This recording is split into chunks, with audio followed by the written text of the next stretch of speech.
उन्हाळ्यात थंड खावंसं वाटत असेल तर थंड दह्यापासून बनवलेले स्पंजी मऊसूद तोंडात विरघळणारे दही भल्ल्याची रेसिपी नक्की ट्राय करा। तेल न पिणारे दही भल्ले बनवण्याची खास पद्धत आज जाणून घेऊया। नमस्कार, टेस्ट गुरु या यूट्यूब चॅनलवर तुमचे स्वागत आहे। भल्ले बनवण्यासाठी मी 200 ग्रॅम उडदाची डाळ रात्रभर भिजत ठेवली होती। आता ती छान भिजलेली आहे।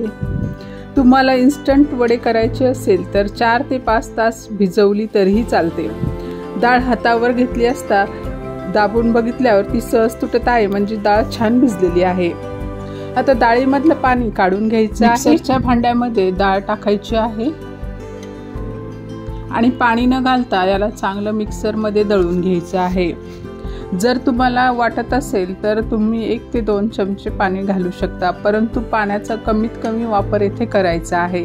जर तुम्ही जास्त पाणी घातलं तर वडे तेल पितात आणि वडे ऑइली होतात, त्यासाठी ही टिप्स लक्षात ठेवा। आता अशा प्रकारे सर्व मिश्रण मी मिक्सरमधून काढून घेतलेलं आहे। आता यामध्ये थोडासा कढीपत्ता कुचकरून घालायचा आहे। त्यानंतर बारीक चिरलेली कोथिंबीर घालूया। यामध्ये तुम्ही जिरंही घालू शकता। हिरव्या मिरचीचं वाटणही घालू शकता। चवीनुसार मीठ घालायचं आहे। हँड बीटरच्या साहाय्याने किंवा हाताने तुम्ही हे बॅटर फ्लफी करून घ्यायचं आहे।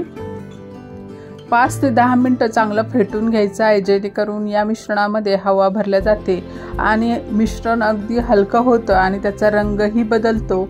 स्पंजी वडे जर हवे असेल तर तुम्हाला एकाच डायरेक्शन याला चांगलं फेटायचं आहे। तुम्ही जितकं जास्त एकाच डायरेक्शनने फेटाल तेवढे तुमचे वडे स्पंजी होतात, मऊसूद होतात। अशा प्रकारे 5 ते 7 मिनिटं चांगलं फेटून घेतलेलं आहे। तुम्ही बघू शकता याचा रंगही बदललेला आहे। दुसऱ्या स्टेपमध्ये अर्धा किलो फ्रेश दही घेतलेला आहे। दही हे फ्रेश घ्यायचं आहे, जास्त आंबट दह्याचा वापर करायचा नाही आहे। विस्करच्या साहाय्याने तुम्ही याला बीट करून घेऊ शकता। जर तुम्हाला बीटरनी बीट करायचं नसेल तर त्यासाठी तुम्ही एक मलमलच्या कपड्यामध्ये दही घालून त्याला पिळून घेऊ शकता। त्या पद्धतीनेही तुम्ही सॉफ्ट असं दही बनवू शकता।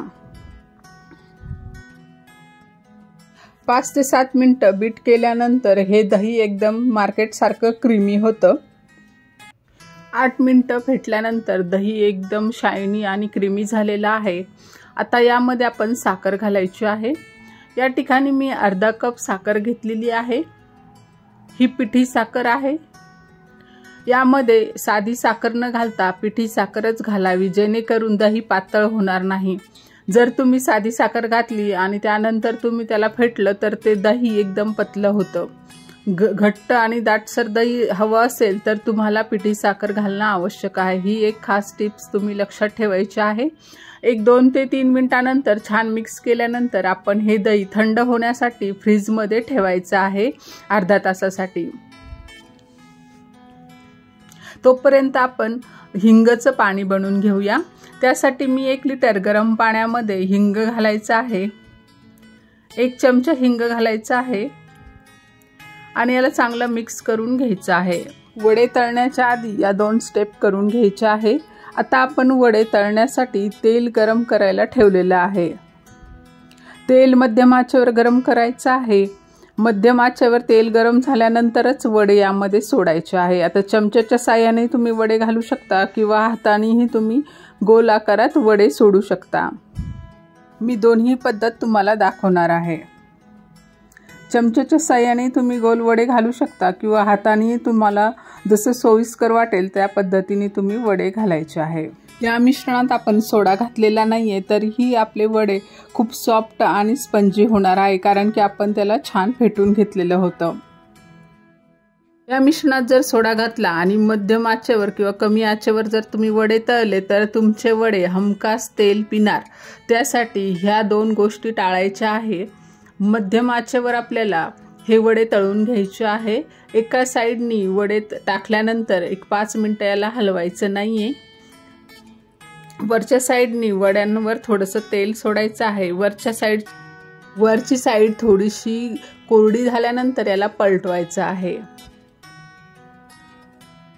5 ते 7 मिनिटं झाल्यानंतर तुम्ही भल्ल्यावर झाऱ्याने तेल सोडायचं आहे। त्यामुळे काय होतं, ते भल्ले वरच्या साईडने थोडे तळले जातात आणि एकमेकाला चिटकत नाही। अशा पद्धतीने सर्व भल्ले आपल्याला पलटून घ्यायचे आहे। फ्रेंड्स, तुम्हाला ही रेसिपी थोडी आवडली असेल तर लगेचच एक लाईक करा, जेणेकरून आमचं मोटिवेशन वाढतं आणि जास्तीत जास्त शेअर करा। फ्रेंड्स परिवारासोबत ही रेसिपी शेअर करा आणि चॅनलवर नवे असाल तर चॅनलला सबस्क्राईब करून बेल बटन नक्की दाबा। अशा पद्धतीने वडे दोन्ही साईडनी तळून घ्यायचे आहे। हलका सोनेरी रंग आल्यावर आपण याला काढून घेणार आहोत। दोन्ही साईडनी वडे छान गोल्डन रंग आल्यावरच काढायचे आहे। जसे जसे वडे तळत आहे तसं तसं त्याचा आकारही मोठा झालेला आहे। तुम्ही बघू शकता साईज एकदम डबल झालेली आहे।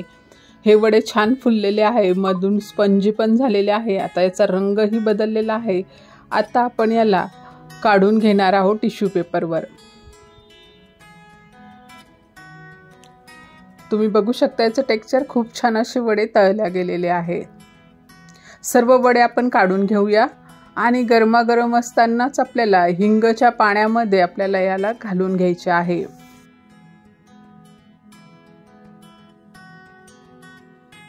गरमागरम वडे हिंगच्या पाण्यामध्ये घातल्यानंतर ते वडे पाणी शोषून घेतात। भल्ले पाण्यामध्ये घातल्यानंतर 15 ते 20 मिनिटं ठेवायचे आहे। त्यानंतर आपण त्याला काढून घेणार आहोत। 15 मिनिटं झालेले आहे। वडे पाण्यातून काढून घ्यायचे आणि पिळून घ्यायचे आहे। आता मी याची प्लेटिंग करणार आहे। त्यासाठी एका प्लेटमध्ये हिंगाच्या पाण्यातले वडे हाताने हलकेसे दाबून घ्यायचे आहे। त्यातलं पाणी सर्व काढून घ्यायचं आहे आणि प्लेटमध्ये ठेवून घेतलेले आहे। आता त्यामध्ये आपण फ्रीजमधलं थंड दही घालायचं आहे। जर तुमचे काही भल्ले उरले असेल तर हिंगाच्या पाण्यातून हलकेसे दाबून त्यातलं पाणी काढून घ्यायचं आहे आणि ते एअरटाईट कंटेनरमध्ये भरून तुम्ही फ्रीजमध्ये ठेवून 7 दिवस खाऊ शकता। चाटसाठी लागणारी पुदिना आणि चिंचेची चटणी कशी बनवायची याची रेसिपी ऑलरेडी चॅनलवर अपलोड आहे। जर तुम्ही ती पाहिली नसेल तर त्याची लिंक मी आय बटन आणि डिस्क्रिप्शनमध्ये दिलेली आहे। तिथे जाऊन तुम्ही या 2 चटणीची रेसिपी बघायची आहे। या भल्ल्यांवर आपण काही मसाले स्प्रिंकल करणार आहोत। यामध्ये थोडंसं लाल तिखट आहे, थोडीशी काळी मिरी पूड आहे आणि भाजलेले धने आणि जिऱ्याची पूड बारीक करून टाकलेली आहे। त्यानंतर तुम्ही चाट मसाला स्प्रिंकल करायचा आहे। तर तुम्ही बघू शकता आपला दही भल्ला थंड असा छान सॉफ्ट स्पंजी मऊसूद असा झालेला आहे। याचं टेक्स्चरही तुम्ही बघू शकता, रंगही बघू शकता, किती छान असा तयार झालेला आहे। उन्हाळ्यामध्ये हा दही भल्ला तुम्ही नक्की ट्राय करा आणि तुम्हाला काही समस्या किंवा प्रश्न असतील तर कमेंट्समध्ये नक्की विचारा। मी तुमच्या सर्व प्रश्नांची उत्तरं देईल। तर चला भेटूया अशाच नवीन एका रेसिपीमध्ये। तोपर्यंत बाय बाय।